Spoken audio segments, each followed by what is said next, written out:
குருடர் என்றால் தாசர்கள், அதற்கு அடுத்தது பக்தி உள்ளவர்கள் என்று கடந்த நாட்களிலே நாம் பார்த்தோம். அப்படின்னா பக்தி உள்ளவர்களை, தாசர்களை பூமியின் கடையாந்தரங்களிலே அவர்கள் இருந்தாலும் அங்கே இருந்து கர்த்தர் அவர்களை எடுத்து அதன் எல்லைகளிலே இருந்து கர்த்தர் அவர்களை அழைத்து கொண்டு வந்து, நீ என் தாசன் என்று கர்த்தர் அவர்களை பார்த்து சொல்லுகிறார். நான் உன்னை தெரிந்து கொண்டேன் என்று கர்த்தர் சொல்றாரு. நான் உன்னை வெறுத்து விடவில்லை என்று கர்த்தர் சொல்றார். எந்த ஜாதியில் இருந்தாலும் எந்த ஜனத்தில் இருந்தாலும் அவர்களை கர்த்தர் தமக்காக தெரிந்து கொள்ளுகிறார். அப்ப குருடர்களை, தாசரை, பக்தி உள்ளவர்களை கடந்த நாட்களிலே அவர்கள் அறியாத வழியிலே ஆண்டவர் நடத்தினார். இந்த புதிய மாதத்திலும் கர்த்தர் அழைத்து கொண்டு வந்திருக்கிறார். அவரால் அழைத்து வரப்பட்டதான தேவ ஜனங்கள் யார்? அவருடைய பெயர் என்ன அப்படின்னா மீட்கப்பட்டவர்கள் அப்படின்னு வேதத்திலே சொல்லப்பட்டிருக்கு. யாத்ராகமம் 15ஆம் அதிகாரத்துல 13வது வசனத்தை வாசிப்போம்.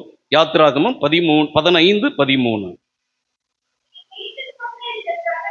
நீர் மீட்டு கொண்ட இந்த ஜனங்களை, ஆண்டவர் யார அழைத்து வந்திருக்கிறாரோ அவர்களுக்கு பெயர் என்ன அப்படின்னு சொன்னா மீட்டு கொண்ட, கர்த்தரால் மீட்கப்பட்ட கர்த்தருடைய பிள்ளைங்க. கல்லையா சொல்லாமா? கடந்த நாட்களிலே கர்த்தர் நம்மை மீட்டு கொண்டார். எப்படி மீட்டு கொண்டார்? பைபிள்ல சொல்லப்பட்டிருக்குது, கழுதையின் தலையீற்றுகளை எல்லாம் ஒரு ஆட்டுக்குட்டியால் மீட்டுக் கொள்வாயாக அப்படின்னு வேதத்துல சொல்லப்பட்டிருக்கு. அப்ப அந்த ஆட்டுக்குட்டி ஆண்டவராகிய இயேசு கிறிஸ்து, அவருடைய இரத்தத்தினால் ஆண்டவர் நம்மை மீட்டெடுத்திருக்கிறார். நம்மை எல்லாம் கர்த்தர் அவருக்காக மீட்டு கொண்டார். அப்ப மீட்கப்பட்ட கர்த்தருடைய பிள்ளைகள் அந்த இடத்துல சொல்லப்பட்டிருக்குது, நீர் மீட்டு கொண்ட இந்த ஜனங்களை உமது கிருபையினாலே அழைத்து வந்தீர் அப்படின்னு சொல்ல. எதற்காக அழைத்து வந்தார்? அடுத்து வாசிங்க. உம்முடைய பரிசுத்த வாசஸ்தலத்திற்கு நேராக அவர்களை உம்முடைய பலத்தினாலே வழி நடத்தினீர். கையை உயர்த்தி ஒரு அலையிலே சொல்லுவோம். எதற்காக கர்த்தர் அழைத்து வந்தாரோ அவர்களை எங்கே கர்த்தர் கொண்டு போகிறார் அப்படின்னா பரிசுத்த வாசஸ்தலத்துக்கு நேராக கர்த்தர் அவர்களை அவருடைய பலத்தினாலே கர்த்தர் வழி நடத்துகிறார். பரிசுத்த வாசஸ்தலம்னா எது தெரியுமா? ஆண்டவர் நமக்காக ஆயத்தம் பண்ணி வைத்திருக்கிறதான பரலோக ராஜ்யம் தான் பரிசுத்த வாசஸ்தலம். கை உயர்த்தி ஒரு நிலைய சொல்லுவோம். அப்ப அந்த பரலோக ராஜ்யத்துக்கு நேராக குருடரை கர்த்தர் அவர்களுடைய அந்த கர்த்தர் அவர்களை நடத்துகிற பாதையின் முடிவிலே பரலோக விருந்தை ஆண்டவர் ஆயத்தப்படுத்தி வைத்திருக்கிறார். எத்தனை பேர் அதை விசுவாசிக்கிறீங்க? ஆண்டவர் என்னை நடத்துகிறார், ஆனா என்னுடைய பாதையின் முடிவிலே ஒரு விருந்தை கர்த்தர் எனக்காக வைத்திருக்கிறார். உன்னத பாட்டுல சொல்லப்பட்டிருக்குது 2ஆம் அதிகாரம் 4வது வசனத்துல, அவர் என்னை விருந்து சாலைக்குள்ளே ஆண்டவர் என்னை அழைத்து கொண்டு போனார், என் மேல் பறந்த அவருடைய கொடி நேசமே என்று அந்த இடத்துல சொல்லப்பட்டிருக்கிறது. விருந்து சாலைக்குள்ளே ஆண்டவர் அழைத்து கொண்டு போகிறார். நம்மேல் யார் மேல கர்த்தருடைய நேசம் இருக்குதோ அவங்கள கர்த்தர் விருந்து சாலைக்குள்ளே கர்த்தர் அழைத்து கொண்டு போகிறார். ஆண்டவர் நமக்காக ஒரு விருந்து சாலை, அதுதான் பரலோகத்துல. அப்படின்னா இந்த உலக வாழ்க்கைக்கு பிறகு பரலோக விருந்தை கர்த்தர் நமக்காக ஆயத்தப்படுத்தி வைத்திருக்கிறார். எத்தனை பேர் அந்த விருந்தை பெற்றுக்கொள்ள ஆயத்தமா இருக்கிறோம்? அதனால இந்த உலகத்தில் இருக்கிற துன்பங்கள் எல்லாம் அது நமக்கு நிரந்தரமானது அல்ல. ஸ்தோத்திரம். வேதத்துல இஸ்ரவேல் ஜனங்களை குறித்து நாம் பார்க்கிறோம். அவர்களுக்கு ஒரு கானான் தேசம், அதுவும் எப்படிப்பட்ட கானான் தேசம் கடந்த நாட்களில் நாம் பார்த்தோம். நான் பார்த்து வைத்தது அப்படின்னு கடந்த வாரத்தில் நாம் பார்த்தோம். அதுக்கு அடுத்தது பாலும் தேனும் ஓடுகிறதான அந்த கானான் தேசம். அடுத்தது பார்த்தோம் எல்லா தேசங்களின் சிங்காரமான தேசம் அப்படின்னு பார்த்தோம். எத்தனை பேருக்கு ஞாபகம் இருக்குது? எல்லா தேசங்களின் சிங்காரம் அப்படின்னா எல்லா தேசங்களிலும் சிறந்த ஒரு தேசம், பாலும் தேனும் ஓடுகிறதான தேசம், கர்த்தரே பார்த்து வைத்ததான நல்ல ஒரு தேசம். அது யாருக்காக கர்த்தர் ஆயத்தம் பண்ணினார் அப்படின்னா இஸ்ரவேல் ஜனங்களுக்காக. எந்த ஜனங்களை ஆட்டுக்குட்டியின் இரத்தத்தினால் எகிப்தின் அடிமைத்தனத்திலிருந்து இஸ்ரவேல் ஜனங்களை, எந்த ஜனங்களை கர்த்தர் தாமே எகிப்திலிருந்து புறப்பட பண்ணினாரோ அவர்களுக்காக கர்த்தர் ஆயத்தம் பண்ணி வைத்திருந்த சிறந்த ஒரு தேசம். அது எல்லா தேசங்களின் சிங்காரமான தேசம். அது பாலும் தேனும் ஓடுகிறதான ஒரு கானான் தேசம்.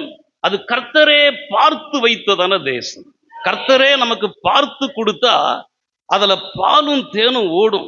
பெஸ்டானதை கர்த்தர் நமக்கு கொடுத்தா அது பெஸ்டா கர்த்தர் நமக்கு தருவார். எத்தனை பேர் கர்த்தர் கொடுக்கிற, கர்த்தர் ஒரு மனுஷனுக்கு ஒரு தாயை கொடுத்தா பெஸ்டா தருவாரு, ஒரு தகப்பனை கொடுத்தா பெஸ்டா தருவாரு.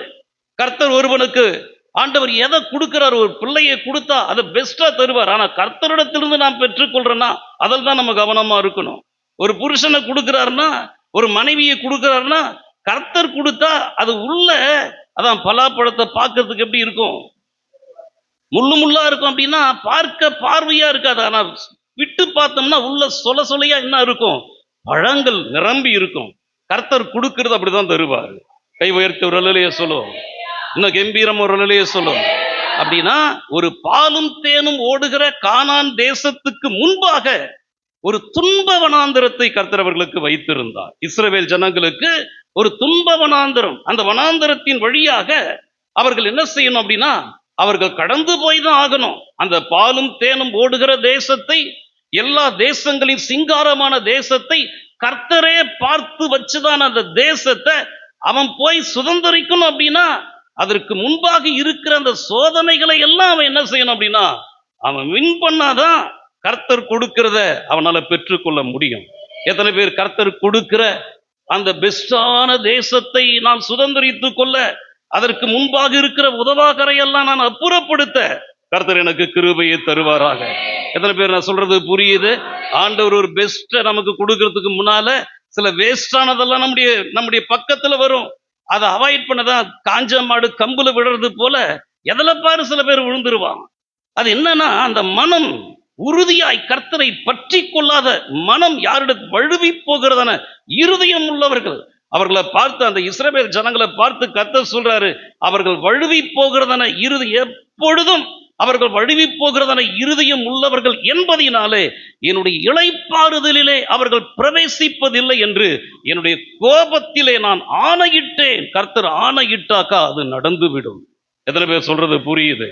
கர்த்தர் ஆணையிட்டா அவருடைய கோபத்துக்கு மாத்திரம் நாம் ஒரு நாளும் ஆளாகவே கூடாது. கர்த்தருடைய இரக்கத்தையும் அவருடைய தயவையும் பெற்றுக்கொள்வதுதான் ஞானமுள்ள காரியமே தவிர, நீ ஆண்டவரோடு கூட என்ன பண்ணக்கூடாது, விளையாடக்கூடாது.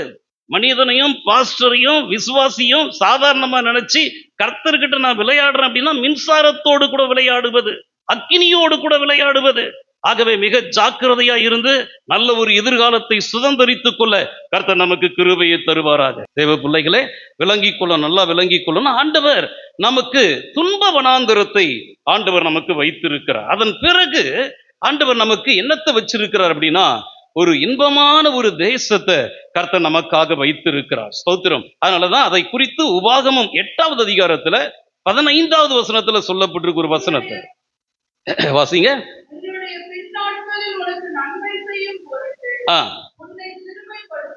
பின் நாட்களில் உனக்கு நன்மை செய்யும் பொருட்டு. அப்போ நாம் சிறுமைப்படும் போது எதை நினைக்கணும் தெரியுமா? நாம் சிறுமைப்படுறோம்ல, சில மனிதர்களால, சில வியாதிகள், சில சத்துருவின் போராட்டத்தினால, நாம் சில நேரத்துல சில நெருக்கங்கள்னால நாம் சிறுமைப்படுத்தப்படுறோம்ல. அப்ப எதை நினைக்கணும் தெரியுமா? பின் நாட்களிலே தேவன் எனக்கு ஒரு நன்மையை வைத்திருக்கிறார். எத்தனை பேர் சொல்றது புரியுது? அப்ப அதை நினைக்கணும்.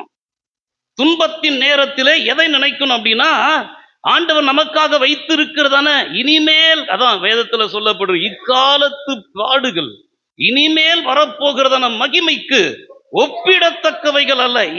இந்த பாடுகளை எடுத்து அந்த மகிமையோடு கூட எவ்வளவேனும் நாம் என்ன செய்ய முடியாது, ஒப்பிட்டு பார்க்க முடியாது. அவ்வளவு ஒரு மேன்மையான எதிர்காலத்தை கர்த்தர் நமக்காக வைத்திருக்கிறார். எத்தனை பேர் அதை விசுவாசிக்கிறீங்க?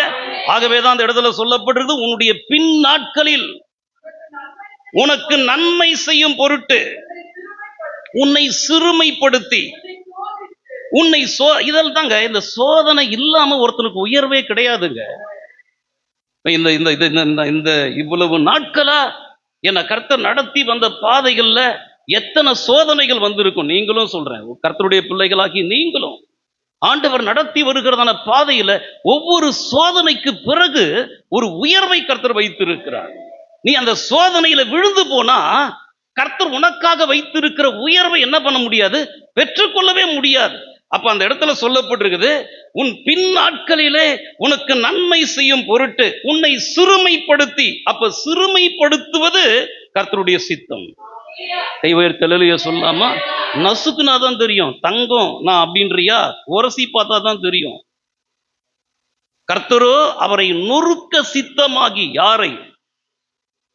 இயேசுதான். இயேசு யாரு? தேவனுடைய குமாரன். அப்ப யாருக்கு சோதனை? தேவனுடைய குமாரனுக்கு சோதனை. தேவனுடைய குமாரர்கள் எல்லாம் கை உயர்த்தலே சொல்ல, நம்ம எல்லாம் அவருடைய குமாரத்திகளாக, அவருடைய குமாரர்களாக கர்த்தர் நம்மை அழைத்திருக்கிறார். அவருடைய குமாரனுக்கு சோதனை.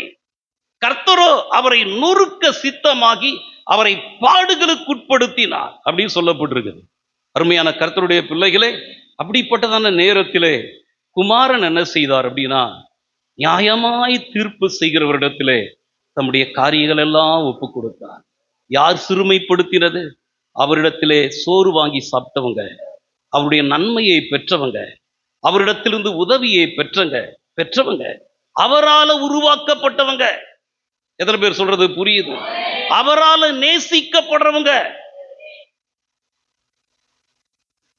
அவங்க எல்லாம் நன்மையை பெற்று அவர்களால அவர் சிறுமைப்படுத்தப்படும் பொழுது அவர் என்ன செய்யல அப்படின்னா, அவர் எல்லா காரியங்களையும் நியாயமாய் தீர்ப்பு செய்கிற தேவனிடத்திலே அதை ஒப்புவித்தார். பிதாவே, இவர்களுக்கு மன்னியும், தாங்கள் செய்கிறது இன்னதென்று அறியாதிருக்கிறார்களே என்று சிறுமைப்படுத்தப்பட்ட அந்த நாட்களிலே அவர் தம்மை தாழ்த்தினபடியினாலே அவருக்காக ஒரு உயர்வை கர்த்தர் வைத்திருந்தார். அவர் தமக்கு முன்பாக வைத்திருந்த அந்த சந்தோஷத்தின் பொருட்டு அந்த சிலுவையை சகித்து என்ன செய்தார் அப்படின்னா, இழிவை எண்ணாமல் சிலுவையை சகித்தார் அப்படின்னு சொல்லப்பட்டிருக்குது.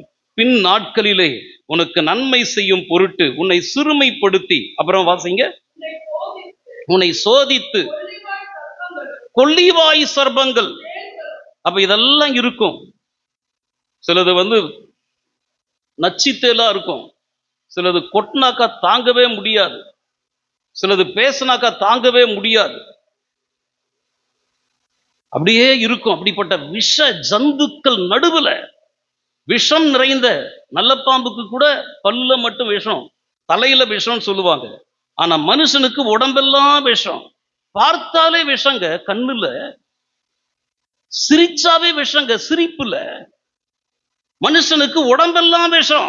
அப்படிப்பட்டதான விஷ ஜந்துக்கள் நடுவுல கொள்ளிவாய் சர்ப்பங்கள் அப்படின்னு சொல்லப்பட்டிருக்கு. தேள்கள், தண்ணீர் இல்லாத வறட்சியுமான பயங்கரமான பெரிய வனாந்தர வழியாய் உன்னை நடத்தி வந்தவரும், அழைத்து வந்தவர். கையை உயர்த்தி அல்லேலூயா சொல்லுங்க. அழைத்து வந்திருக்கிறார். எங்க அழைத்து வந்திருக்கிறார்? மே மாதத்துக்குள்ள கர்த்தர் நம்மை அழைத்து வந்திருக்கிறார். ஆனா சென்ற நாட்கள் எப்படிப்பட்ட நாட்கள்? சிறுமைப்படுத்தப்பட்ட நாட்கள். கொள்ளிவாய் சர்ப்பங்கள் நம்முடைய வாழ்க்கையில வந்தது, தேள்கள் நம்முடைய வாழ்க்கையில வந்தது, பயங்கரமான வனாந்தரத்தின் வழியாக நாம் வந்திருக்கிறோம். அதெல்லாம் கடந்து வந்திருக்கிறோம். இப்பொழுது கர்த்தர் நம்மை அழைத்து வந்திருக்கிறார். அழைத்து வந்ததான இடமும் எப்படிப்பட்ட இடம் அப்படின்னா, வனாந்தரம் தான்.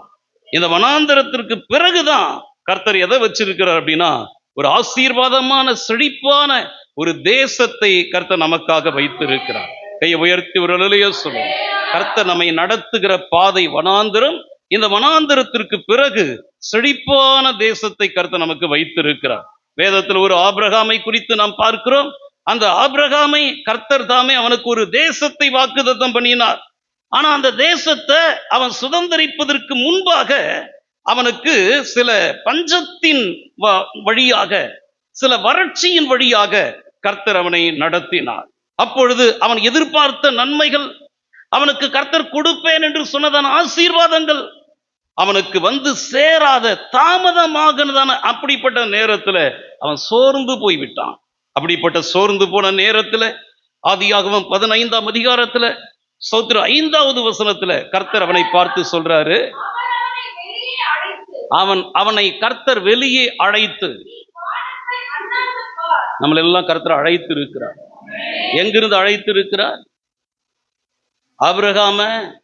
ஆபிரகாம கூடாரத்திலிருந்து வெளியே அழைத்தார். நம்மை கூட கடந்த நாட்களிலே சிறுமைப்பட்டதான கொள்ளிவாய் சர்ப்பங்களும் தேள்களும் பெரிய வனாந்திரம் அப்படிப்பட்ட சூழ்நிலையில் இருந்து கர்த்தர் நம்மை அழைத்து, இந்த கடந்த நாட்களிலே கர்த்தர் அதான் நம்ம ஏற்கனவே பார்த்து, குருடரை அவர்கள் அறியாத வழியில் நடத்தி அவர்களுக்கு தெரியாத பாதையில் அவர்களை அழைத்து கொண்டு வந்து, கடந்த நாட்களிலே நான் யோசிச்சு பார்க்கிறேன், நான் அறியாத வழியிலே கர்த்தர் என்னை நடத்தி வந்தார். எனக்கு தெரியாத பாதைகளிலே ஆண்டவர் என்னை அழைத்து வந்திருக்கிறார். நீங்க எல்லாம் அப்படி நம்ம யோசிச்சு பார்க்கணும். ஒரு கனவு போல ஆண்டவர் மேல எப்போ நாம் நம்பிக்கை வச்சோமோ, ஆண்டவர் மேல என்றைக்கு நாம் ஸ்தோத்திரம் நம்பிக்கை வைத்து விசுவாசத்தை வச்சோமோ, அந்த நாள்ல இருந்து ஆண்டவர் நம்மை நடத்தி வருகிற பாதைகள் எல்லாம் நாம் அறியாத பாதை, புதிய பாதைகளிலே கர்த்தர் நம்மை நடத்தி கொண்டு வருகிறார். என் தகப்பனோ என் தாயோ நம்முடைய உடன்பிறப்புகள் நம்முடைய நண்பர்களோ அவர்களெல்லாம் நமக்கு இந்த பாதையை காண்பிக்கல, கர்த்தரே நமக்கு இந்த பாதையை காண்பித்தார். கை உயர்த்தி ஒரு அல்லேலூயா சொல்லு. இது ஒரு புதிய பாதை. இந்த பாதை இதற்கு பேர் என்ன அப்படின்னா, புதிதும் ஜீவனமான மார்க்கம். இந்த மார்க்கத்தை, இந்த பாதையை ஏற்படுத்த இயேசுவானவர் அவர் மாம்சமாகிய திரையின் வழியாக புதிதும் ஜீவனமான ஒரு மார்க்கத்தை நமக்காக கர்த்தர் உண்டு பண்ணினார். அந்த மார்க்கத்தின் வழியே நடப்பதற்கு நமக்கு தைரியம் என்னன்னா, இயேசுவின் இரத்தத்தினாலே நாம் தைரியம் அடைகிறோம். எத்தனை பேருக்கு அந்த தைரியம் வந்திருக்கிறது? இயேசுவின் விலையேற பெற்ற ரத்தம் கடந்த நாட்களில் நம்மை தைரியப்படுத்தினது. இந்த புதிய மாதத்துக்குள்ளே வந்ததற்கு தைரியம் என்ன அப்படின்னா, அது இயேசுவின் விலையேற பெற்ற ரத்தம். யாரெல்லாம் அந்த ரத்தத்தினாலே தைரியம் அடைகிறார்களோ அவர்கள் பிசாசை ஜெயிக்க முடியும், பாவத்தை ஜெயிக்க முடியும், மரணத்தை ஜெயிக்க முடியும், பாதாளத்தை ஜெயிக்க முடியும், அவர்கள் ஜெயத்தை எடுக்க முடியும். அருமையான கர்த்தருடைய பிள்ளைகளே, அப்போ ஆண்டவர் நம்மை அழைத்து வந்திருக்கிறார். வாசிங்க தொடர்ந்து. அவர் அவனை வெளியே அழைத்து, இப்ப கர்த்தர் நம்மை அழைத்து வந்த தேவன் நமக்கும் ஒரு வார்த்தையை தரார். நீ வானத்தை அண்ணாந்து பார், நட்சத்திரங்களை என்ன உன்னாலே கூடுமானால் அவைகளை எண்ணு என்று சொல்லி, பின்பு அவனை நோக்கி உன் சந்ததி இவ்வனமா இருக்கும் என்றார். இதுதான் அந்த ரொம்ப முக்கியமான வார்த்தை. அவன் கர்த்தரை விசுவாசித்தான், அதை அவர் அவனுக்கு நீதியாக எண்ணினார். கையை உயர்த்தி அல்லேலூயா சொல்லாமா? இப்ப நீதி அப்படின்னு வரும்போது ரெண்டு நீதி இருக்குது. ஒன்று தேவ நீதி, இன்னொன்று சுயநீதி. சுயநீதினா என்ன தெரியுமா? சுயநீதி என்பது நம்மை குறித்து நாமே பரிதாபப்படுவது. இது சுயநீதி. நம்ம மேலே நாம் இறக்கப்படுவது. என் துக்கம் யாருக்கு தெரியும்? என் பிரச்சனை யாருக்கு தெரியும்? என் இதயம் யாருக்கு தெரியும்? என் வேதனை யாருக்கு புரியும்? அப்படின்னு நம்ம மேல நாமே பரிதாபப்பட்டுக்கிட்டு இருப்பது. இது என்ன நீதி? இது சுயநீதி. ஆனா தேவநீதினா என்ன தெரியுமா? தேவனுடைய தயவை பெற்றுக்கொள்வது, தேவனுடைய இரக்கத்தை பெற்றுக்கொள்வது, தேவனுடைய கிருபையை பெற்றுக்கொள்வது, அதுதான் தேவநீதி. எத்தனை பேர் சொல்றது புரியுது? இந்த சுயநீதியில இருந்து கொண்டிருக்கிறவங்க ஒரு நாளும் மேன்மை அடையவே முடியாது. தன்னை குறித்து பரிதாபப்பட்டு கொண்டு, தன்னை குறித்து அவங்க ரொம்ப தன்னை நினைச்சு அழுதுகிட்டு இருப்பாங்க. அவன் ஒரு நாளும் என்ன பண்ண முடியாது? அவன் அதிலிருந்து மீண்டு வெளியே வரவே முடியாது. உதாரணத்துக்கு இளைய மகனை எடுத்துக்கங்க. அப்ப இந்த இளைய மகனை குறித்து நம்ம பார்த்தோம் அப்படின்னா, அவன் தகப்பனுடைய உறவை விட்டு அவன் தூரப்பட்டு, அவனுக்கு தகப்பனிடத்தில் இருந்து வந்ததான எல்லா ஆஸ்திகளையும் அவன் செலவழித்த பிறகு அவன் அழுது கொண்டிருக்கிறான். ஏன், நான் ஒரு காலத்தில் எப்படி இருந்தேன் தெரியுமா? பழைய காரியத்தை நினைச்சு, பழையதையே நினைச்சு பேசிக்கிட்டு இருப்பது. அந்த காலத்துல நான் எப்படி இருப்பேன் தெரியுமா? யோபு சொல்றான் பாருங்க, அந்த காலத்துல அந்த செல்வ நாட்கள் எனக்கு இப்பொழுது இருந்தால் அது எனக்கு நலமா இருக்கும் என்று சொல்லி பழைய காரியத்தை நினைக்கிறது. இளைய மகன் பழைய காரியத்தை நினைக்கிறதுனால இப்பொழுது இருக்கிற சூழ்நிலை மாறுமா? மாற போறது கிடையாது. நான் ஒரு காலத்தில் எப்படியெல்லாம் ட்ரெஸ் பண்ண தெரியுமா? எப்படியெல்லாம் நான் ஆகாரம் புசித்தேன் தெரியுமா? எவ்வளவு வசதிகள் இருந்த தெரியுமா? ஆனா இப்போ நான் இப்படி இருக்கிறேனே அப்படின்னு இப்போ இருக்கிறத சூழ்நிலையை பார்த்து ஓன்னு ஒப்பாறு வச்சு அழுதுகிட்டு இருக்கிறதுனால ஒரு காரியமும் நடக்க போறது கிடையாது. அப்ப இளைய மகன் என்ன செய்தான்? அந்த அந்த சுய நீதியில இருந்து தன்னை குறித்தே இறக்கப்பட்டு கொண்டு, தன்னை குறித்தே பரிதாபப்பட்டு கொண்டிருக்கிற அந்த நிலையை அகற்றி அவன் தகப்பனுடைய இரக்கத்தை பெற்றுக்கொள்ள தகப்பனுடைய தயவை பெற்றுக்கொள்ள அவன் என்ன செய்தான் அப்படின்னா நல்ல ஒரு முடிவெடுத்தான். அதற்காக தன்னை தரை மட்டும் தாழ்த்தனான். யாருடைய வாழ்க்கையில தாழ்மை இருக்குதோ அவனை கர்த்தர் இருக்க இருக்க உயர்த்திக்கிட்டே இருப்பார். கொஞ்சம் மீசம் முளைச்சா போதும், கொஞ்சம் காசு கையில பார்த்துட்டா போதும், தாயை மதிக்கிறது கிடையாது, தகப்பனை மதிக்கிறது கிடையாது. ஒரு வண்டி வாங்கிட்டா போதும், என்னமோ ஜெட்ல போற மாதிரி நினைப்பு. அந்த தாழ்மை எப்படி எவ்வளவு தாழ்மை இருக்குதோ அவ்வளவாய் கர்த்தர் நம்மை உயர்த்துகிறதான தேவன். எப்படி தாழ்த்தினா இளைய மகன், ஆண்டவரே அவன் அவன் யோசிச்சான், நான் என் தகப்பனிடத்திற்கு போவேன், நான் போகும்போது என்ன செய்வான் அப்படின்னா, தகப்பனே அவன் தீர்மானம் எடுத்து போறான் பாருங்க. இப்படி வரீங்களா யாருன்னா தீர்மானம் எடுத்து தேவ சமூகத்துக்கு வர்றதுக்கு முன்னால எப்படி நான் துதிக்கணும், எப்படி நான் ஜெபம் பண்ணணும், எப்படி ஆராதிக்கணும். இருதயத்தின் நிறைவு தான் வாய் பேசும். அந்த இளைய மகனுக்குள்ள இருக்கிறதான இருதயத்தின் நிறைவு, அவனுக்கு வந்ததான வறட்சியின் மத்தியில அவனுக்குள்ள அந்த எண்ணங்கள் எப்படியெல்லாம் வந்திருக்கு அப்படின்னா, என் தகப்பனுடைய அந்த ஆஸ்திகளை நான் எனக்கு பெற்றுக்கொள்வதற்கு, சொந்தம் பாராட்டுவதற்கு, உரிமை கொண்டாடுவதற்கு நான் எவ்வளவேனும் பாத்திரன் அல்ல. நான் ஒன்று செய்வேன், என் தகப்பனிடத்துல போயிட்டு, உம்முடைய கூலிக்காரரில் எத்தனையோ பேருக்கு பூர்த்தியான சாப்பாடு இருக்குதே, நான் பசியில செத்துக்கிட்டு இருக்கிறேன் இங்க, அதனால தகப்பன் கிட்ட போய் சொல்லுவேன், உடைய கூலிக்காரரில் ஒருவனாக.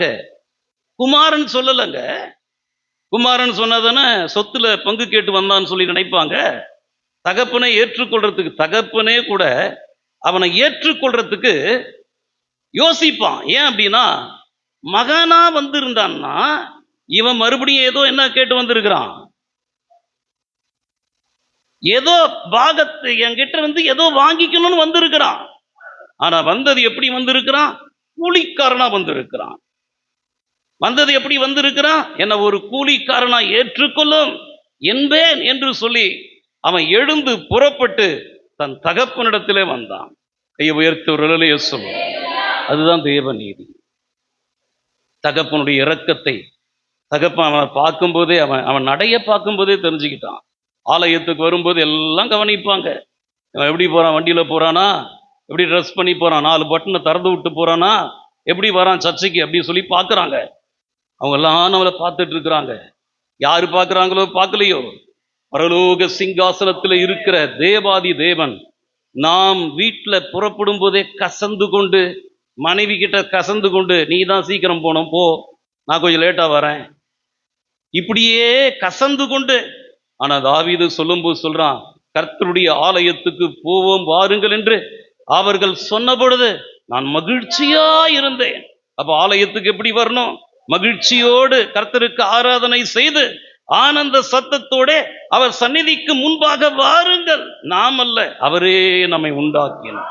கை உயர்த்தி ஒரு அலையிலே சொல்லும், இன்னும் கம்பீரம் ஒரு அலையிலே சொல்லும்.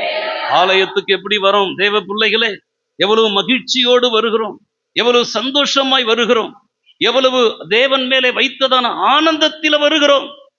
அதை பார்த்துதான், இருதயத்தின் நிறைவை பார்த்துதான். அப்ப இருதயத்தின் நிறைவு என்ன, நான் எவ்வளவேனும் பாத்திரன் அல்ல, நான் என்னுடைய நீதியை வைத்து அல்ல. அந்த தகப்பனிடத்தில் அவன் வந்த பொழுது சௌத்திரம், இளைய மகன் வந்த பொழுது சௌத்திரம் அவனுடைய நீதியை வைத்து வரவில்லை. அதனாலதான் தானியேல்ல சொல்லப்பட்டிருக்குது 9ஆம் அதிகாரத்துல 18வது வசனம். தானியேல் 9ஆம் அதிகாரம் 18வது வசனம், எங்கள் நீதிகளை அல்ல உம்முடைய மிகுந்த இரக்கங்களை நம்பி எங்கள் விண்ணப்பங்களை உமக்கு முன்பாக நாங்கள் செலுத்துகிறோம். எதை நம்பி செலுத்துறாங்க விண்ணப்பங்கள், எங்கள் நீதிகளை வைத்து அல்ல, உம்முடைய மிகுந்த இரக்கங்களை நம்பி. தேவனுடைய ஆலயத்துக்கு வரும்போது, தேவனிடத்திற்கு வரும்போது எதை நம்பி வரணும், நம்முடைய நீதியை வைத்தோ. நாம் ஜெபிக்கிறதான ஜெபவீரன் நான் பாடுனா என்ன பாட்டு அழகா ராகமா பாடுவேன் தெரியுமா, என் தாளந்துகளை வைத்தோ, அல்லாவிட்டால் நான் கொடுக்கக்கூடிய காணிக்கைகளை வைத்தோ, நம்மை வைத்து நாம் வருவது அல்ல. அதெல்லாம் அழுக்கான கந்தை. நாம் செலுத்துகிற பலிகள், கொடுக்கிற காணிக்கைகள், நாம் ஜபிக்கிற ஜபங்கள், நம்முடைய நீதிகள், நம்முடைய உத்தமங்கள், நம்முடைய உண்மை, இதெல்லாம் நமக்கு வேணும். ஆனா அதை குறித்து ஒருத்தன் மேன்மை பாராட்டுறான் அப்படின்னா இதெல்லாம் அழுக்கான கண்டை. தேவனுடைய இரக்கம் மகா பெரியது. உயர்த்துறையே சொல்லும், எங்கள் நீதிகளை அல்ல, நம்முடைய மிகுந்த இரக்கங்களை நம்பி எங்கள் விண்ணப்பங்கள். அப்போ தேவனுடைய இரக்கத்தை நம்பி நாம் தேவனுடைய ஆலயத்துக்கு வரணும். ஸ்தோத்திரம். அப்போஸ்தலர்ல சொல்லப்பட்டிருக்குது 10ஆம் அதிகாரத்துல 10 10ஆம் அதிகாரம் 35வது வசனத்தை வாசிங்க. அப்போஸ்தலர்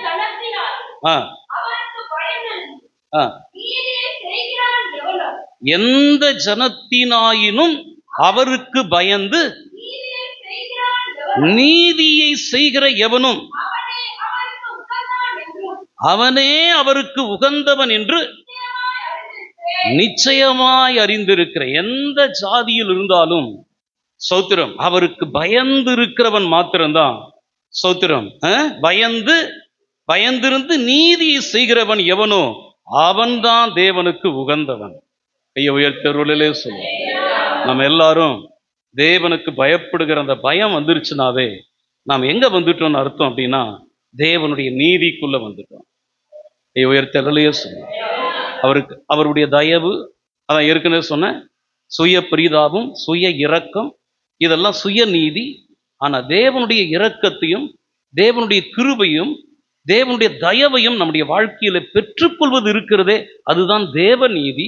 அப்படிப்பட்டதான தேவ நீதி என்பது தேவனுக்கு பயப்படுகிற பயம் எந்த மனுஷனுக்குள்ள வருதோ அவனும் தேவ நீதிக்குள்ள வந்துட்டான். அப்போ கர்த்தருக்கு பயப்படுற பயம்னா என்னது? தீமையை வெறுப்பதே கர்த்தருக்கு பயப்படுகிற பயம். கர்த்தருக்கு பயப்படுதலே ஞானத்தின் ஆரம்பம். யார் ஒரு மனுஷன் கர்த்தருக்கு பயப்படுறானோ அந்த மனுஷனுக்குள்ள ஞானம் பெருகும். ஞானமுள்ள வார்த்தைகள் அவனுக்குள்ளிருந்து புறப்படும். அவனுடைய யோசனைகள், அவனுடைய யோசனையும் புத்தியுமாய் அவன் நடக்கத்தக்கதாக அவனை கர்த்தர் ஞானமுள்ளவனாய் கர்த்தர் மாற்றுவார். அவனுடைய எதிர்காலம், அவனுடைய வாழ்க்கை, அவனுடைய நிகழ்காலம், அவனுடைய ஒவ்வொரு செயல்களும் ஞானமாய் இருக்கும். இந்த ஞானம் எதிலிருந்து வருது அப்படின்னா கர்த்தருக்கு பயப்படுகிற பயத்திலிருந்து வருகிறது. கர்த்தருக்கு பயப்படுதல்னா என்னன்னா தீமையான காரியங்களை எல்லாவற்றையும் விட்டு விலகுவதே, அதை வெறுப்பதுதான் கர்த்தருக்கு பயப்படுகிற பயம். அப்படி கர்த்தருக்கு பயப்படுகிற கர்த்தருடைய பிள்ளைகளை குறித்து வேதம் சொல்லுகிறது. மல்கியா 4:2 சொல்லப்பட்டிருக்கிறது, என் நாமத்துக்கு பயந்திருக்கிற உங்கள் மேல் நீதி அப்படின்னா அதுதான் தேவன். அல்லேலூயா. நம்முடைய தேவனுக்கு பேர் என்னது? நீதி. நீதியா இருப்பதுதான் நம்முடைய தேவனுடைய பெயர். தாவீது சொல்லும்போது அவர் தம்முடைய நாமத்தின் நிமித்தம் என்னை நீதியின் பாதைகளில், அப்ப அவருடைய நாமம் எது அப்படின்னா யெகோவா சிட்கேனு, அவர் நீதி நிறைந்ததான தேவன். அல்லேலூயா. அப்போ அதான் அவருக்கு பயப்படுகிற மனுஷன் மேலே, அதான் கர்த்தர் சொல்றாரு, என் நாமத்துக்கு பயந்திருக்கிற உங்கள் மேல்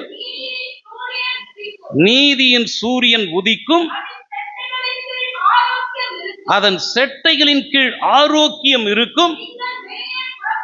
அப்ப கர்த்தருடைய தயவையும் கர்த்தருடைய இரக்கத்தையும் கர்த்தருக்கு பயப்படுகிற பயத்தையும் நாம் பெற்றுக்கொண்டோம் அப்படின்னா நம்ம மேல தேவனுடைய நீதியின் சூரியன் நம்ம மேல உதிக்கும்.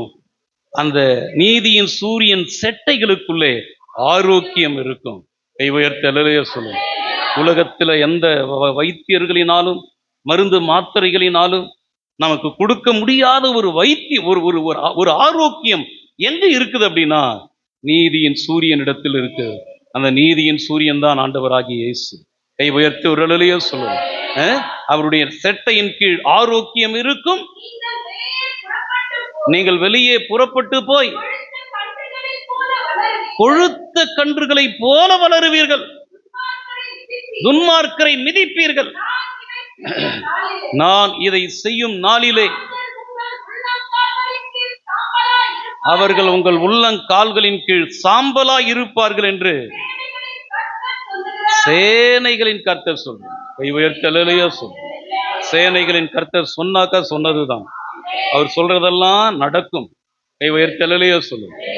பொய் சொல்ல கர்த்தர் மனிதன் அல்ல, மனம் மாற கர்த்தர் மனுப்புத்திர. அவர் சொன்னதெல்லாம் நடக்கும். அவர் சொல்லியும் செய்யாதிருப்பாரோ, அவர் வசனித்தும் நிறைவேற்றாதிருப்பாரோ. அவர் சொன்னதை செய்து முடிக்கிற தேவன். அப்போ இந்த வார்த்தையை நீங்க பிடித்து கொள்ளுங்க.